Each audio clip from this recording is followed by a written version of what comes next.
السلام علیکم ورحمۃ اللہ وبرکاتہ۔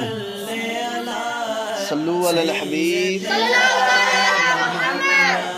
درود شریف جو بندہ پڑھتا ہے اس کے لیے بھلائی کے دروازے اللہ تبارک و تعالیٰ کھول دیتا ہے۔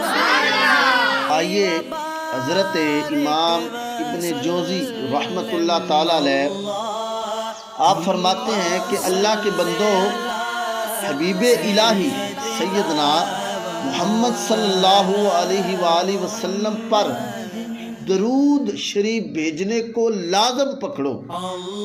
اس کا صلہ آپ کو کیا ملے گا کہ اللہ تبارک و تعالی جب اپنے کسی بندے کے ساتھ بھلائی کا ارادہ کرتا ہے تو اس کی زبان پر کملی والے آقا صلی اللہ علیہ وسلم پر درود کو جاری و ساری کر دیتا ہے۔ صلو علی الحبیب۔